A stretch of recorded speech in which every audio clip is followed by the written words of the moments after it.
The sun was setting as I, Emily Carter, trudged up the steps to our modest suburban home.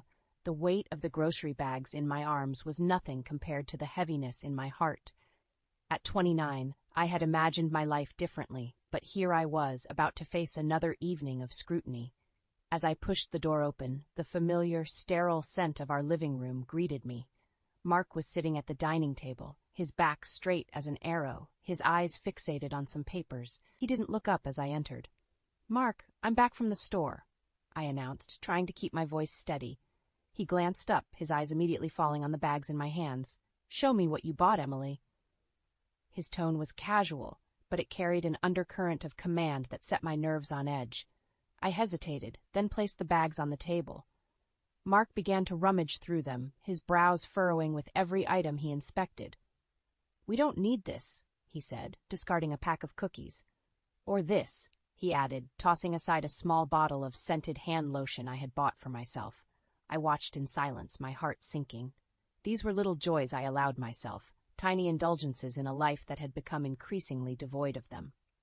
"Mark, why are you doing this?" I finally asked, unable to hide the quiver in my voice. He looked up, his expression one of cold practicality. "We agreed to cut down expenses, Emily. Your little joys aren't essentials." "But they're just small things," I protested weakly. Mark's eyes narrowed. "It's not about the size, Emily. It's about principle. We need to save every penny. I thought you understood that." I felt a surge of anger, mixed with a sense of helplessness. This was not the first time we had this conversation. Since our marriage, Mark's frugality had turned into an obsession. It wasn't just about saving money, it was about control. "Fine," I said, my voice barely above a whisper. "I'll return them." As I repacked the items, Mark went back to his papers, his disapproval hanging in the air like a thick fog. I stood there for a moment, looking at him. This was my husband, a man more concerned about a few dollars than the happiness of his wife. That evening, as I lay in bed, staring at the ceiling, a thought struck me. Mark wanted frugality? I would give him frugality like he'd never seen. A fire ignited within me, a mix of anger and determination. It was time for Mark to experience the life he so rigidly enforced on me. As sleep eluded me, plans began to form in my mind. I would turn his obsession on its head. I would push his frugality to its limits and see how he liked living under the stringent rules he set. It was a risky game, but I was done being the submissive, agreeable wife. Mark had awakened something in me, a spirit of defiance that I never knew I had. And with that realization, a new Emily Carter was born. The morning light filtered through the curtains, casting a muted glow on the kitchen where I stood, brewing coffee. The sound of Mark's footsteps echoed down the stairs, a daily ritual signaling the start of another day under his watchful eye. "Morning, Emily," he said, his voice devoid of warmth as he glanced at the breakfast table.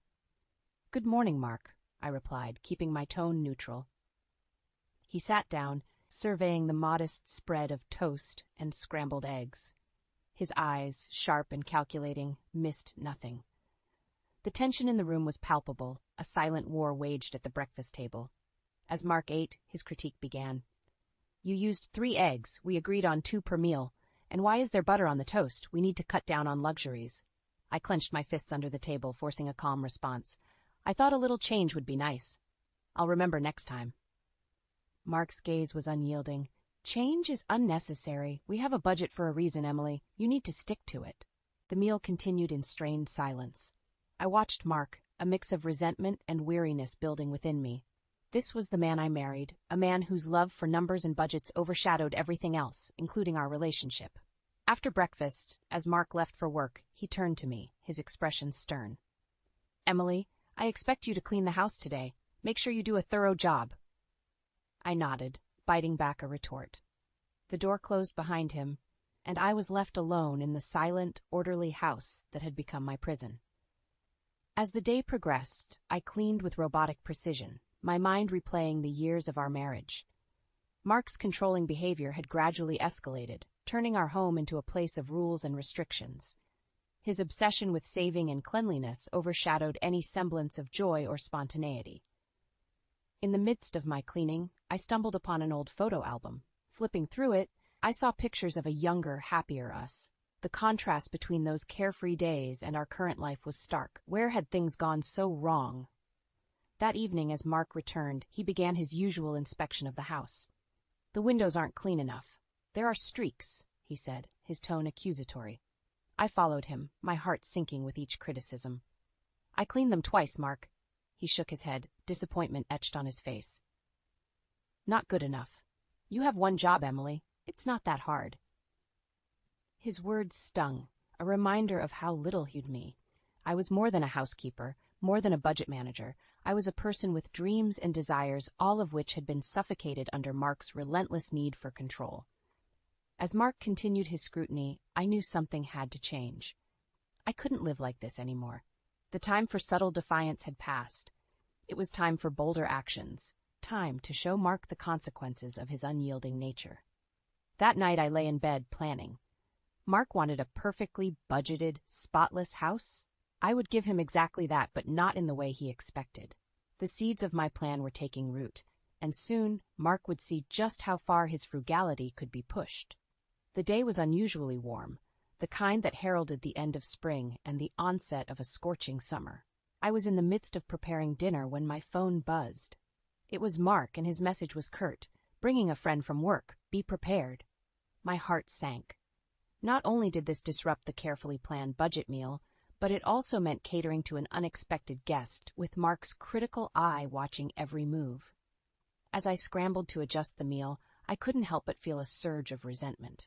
Mark's impromptu decision, without any consideration for me, was just another example of his controlling nature.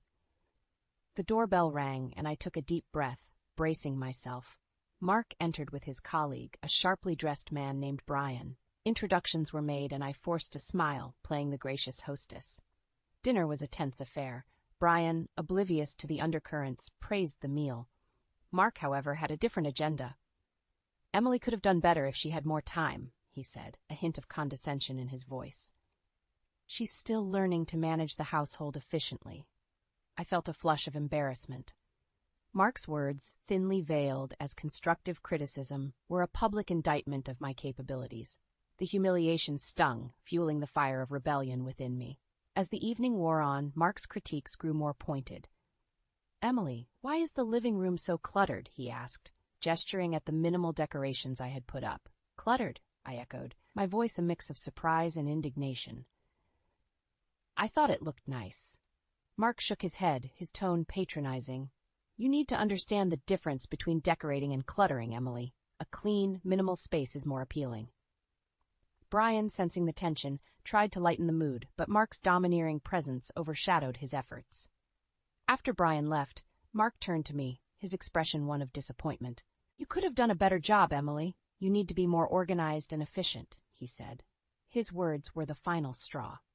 I had tolerated his controlling behavior for too long, adjusting my life to fit into his rigid, frugal world. But no more. It was time for Mark to understand the consequences of his actions. "I understand, Mark," I said, my voice calm but with an edge that hinted at the storm brewing within. "I'll make sure everything is up to your standards." That night, as I lay in bed, my mind raced with plans. Mark wanted efficiency and frugality. I would give him a taste of his own medicine. I would create a home so Spartan, so devoid of any excess, that he would be forced to confront the absurdity of his ways. The next day, I began my mission. Unnecessary items were sold or donated. I stripped the house of anything that Mark could deem superfluous, all under the guise of embracing his philosophy of minimalism and saving. As the house transformed, so did I. Gone was the compliant, subdued Emily. In her place stood a woman determined to fight back, to reclaim her life from the shackles of Mark's oppressive frugality. And as I watched the house become a stark, empty shell, a sense of empowerment grew within me. Mark had awakened a spirit of defiance, and there was no turning back. The transformation of our home into a stark, barren landscape was almost complete. The living room, once cozy and inviting, now echoed with the bareness of its walls and floors. I sold off the decorative lamps, the plush sofa, and even the television, all in the name of frugality. Mark's reaction when he returned home that evening was exactly as I had anticipated, a mix of shock and disbelief. "Emily, what have you done?" he gasped, his eyes scanning the hollowed-out space. I've embraced your philosophy of minimalism and saving, Mark, I said, my voice steady and calm. We don't need these luxuries. We're saving money. But the TV? And the sofa? Mark stuttered, his composure unraveling. They were unnecessary expenses, I replied, echoing his own words. We need to focus on what's essential. The dinner that night was a simple affair, rice and beans, the cheapest meal I could muster. Mark stared at his plate, the realization of his new reality sinking in. This is quite plain, he commented, poking at the beans. It's economical, I said. We're cutting down on food costs, remember? As the days passed, Mark's initial shock gave way to frustration. The absence of his favorite gadgets, the monotony of the meals, and the starkness of our home began to wear on him. Emily, this is too much, he finally said one evening, his patience worn thin. We need some comfort in our lives. This is what you wanted, Mark, I reminded him, a life free of unnecessary expenses. Mark's displeasure grew each day. He missed his comforts, his routines. But I was unyielding. This was my silent rebellion, my way of showing him the extreme consequences of his actions. One evening, as we sat in the uncomfortably empty living room, Mark broke the silence. Emily, I think we need to reassess our situation. This isn't living. I looked at him, a hint of triumph in my eyes. Oh, have you realized that there's more to life than just saving money? Mark's expression softened, a rare moment of vulnerability. Maybe I've been too harsh. We can find a balance. But the damage was done. The resentment and bitterness had taken root in my heart. Mark had awakened a spirit of defiance in me, and there was no going back to the way things were. I'll think about it, I said, my voice devoid of warmth. That night, as I lay in bed, I pondered over the changes in our life. I had set out to teach Mark a lesson, but in doing so, I had also freed myself from the constraints of his oppressive frugality. Mark had hoped to mold me into his ideal frugal wife. Instead, he had unknowingly unleashed a stronger, more independent Emily, and there was no turning back from that. The new normal in our home was anything but comfortable. The drastic changes I had implemented were taking a toll on Mark, and his frustration was palpable. He missed the comforts he had taken for granted, and the simplicity of our meals seemed to be a constant reminder of what he had lost. One evening, as we sat across from each other at the dinner table, the silence was heavier than usual.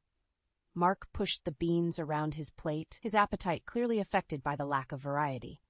Emily, we need to talk, he said, breaking the silence. I looked up, my expression neutral. What about, Mark? This, he gestured around the bare room, all of this. It's too extreme. We need to find a middle ground. I couldn't help but feel a sense of satisfaction. Mark was finally experiencing the strain of his own stringent rules. I thought you wanted us to save money, I replied. Isn't this what you always wanted?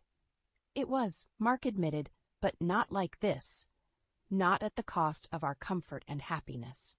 His words struck a chord in me. For so long I had yearned for him to acknowledge that life was more than just saving money. But now, his realization seemed too little, too late. Maybe we can start by getting some furniture back, Mark suggested hesitantly. I pondered his words, weighing my desire for revenge against the possibility of easing our living conditions. Perhaps, I conceded, but on one condition. What's that? Mark asked, a flicker of hope in his eyes. I took a deep breath, my decision clear. I want a divorce, Mark. The words hung in the air, heavy and irrevocable. Mark's face drained of color, his hope replaced by shock. A divorce? He echoed, his voice barely a whisper. Yes, I said firmly. I can't live like this anymore. I need my freedom, my independence. Mark was silent, the weight of my words sinking in. The man who had once controlled every aspect of our lives was now facing a future he hadn't foreseen. But what about us? He finally asked, a hint of desperation in his tone. There is no us anymore, Mark, I replied, my voice steady. You've shown me that I need more than just a frugal life. I need to be valued, to be happy. The rest of the dinner passed in silence. Mark was lost in his thoughts, and I was resolute in my decision. The path I had chosen was not easy, but it was necessary. I had endured enough under Mark's oppressive frugality, and it was time for me to reclaim my life. As I lay in bed that night, the reality of my decision settled in. I was about to embark on a new journey, one that was uncertain but filled with the promise of freedom. Mark had taught me the value of saving, but in doing so, he had also taught me the value of living. The days following my declaration for a divorce were filled with a strange, tense calm.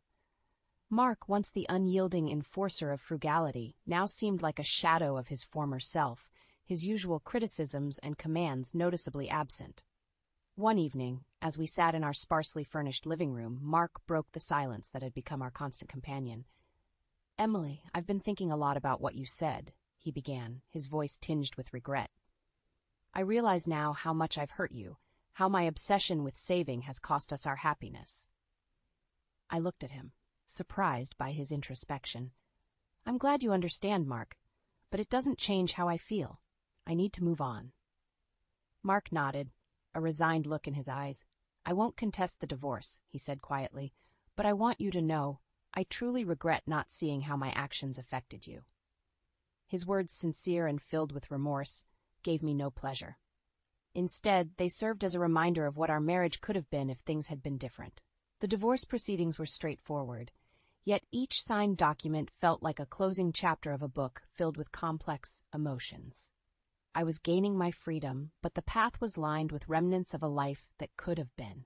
With the divorce finalized, I found myself standing at the threshold of a new beginning.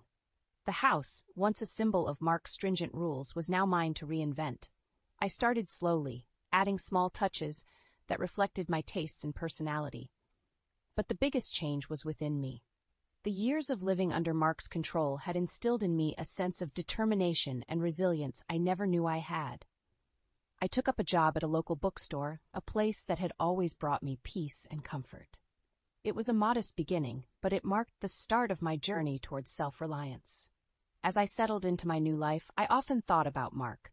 Despite everything, I hoped he would find his own path to happiness, one not dictated by the rigid confines of frugality. One day, while rearranging the bookshelves at work, a familiar face walked in. It was Mark. He looked different, more relaxed, less burdened. He approached me, a small smile on his face. "Emily, it's good to see you," he said, his voice warm. "You too, Mark," I replied, surprised by the ease of our interaction. "I just wanted to tell you, I've been doing a lot of thinking, a lot of changing," he shared. "I started volunteering at a community center. It's helped me realize there's more to life than saving money." I smiled, genuinely happy for him. "That's great, Mark. I'm glad you found something fulfilling." We chatted briefly about our new lives before Mark left, a sense of closure hanging in the air. As I watched him walk away, I felt a sense of peace. We had both moved on, learning and growing from our shared past. That evening, as I closed the bookstore and walked home, I felt a sense of contentment. Life had thrown challenges my way, but I had emerged stronger and more self-assured. My future was unwritten, a canvas waiting to be painted with the vibrant colors of new experiences and opportunities, and I was ready to embrace it all. Months had passed since my divorce from Mark, and life had settled into a new, comfortable rhythm. The bookstore job had become more than just a means to an end. It was a place where I found joy and purpose. One day, as I was organizing the latest arrivals, a familiar face appeared among the shelves. It was Mark, looking more at ease than I had ever seen him. "Emily," he greeted, a tentative smile on his face. "Mark," I replied, a bit taken aback by his unexpected visit. "I hope I'm not intruding," he said, looking around at the books. "I just wanted to see how you were doing." "I'm doing well," I responded, my tone guarded yet polite.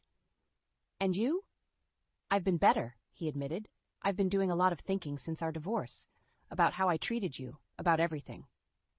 His words caught me off guard. It was rare for Mark to acknowledge his faults so openly. "I've realized I was wrong, Emily," he continued.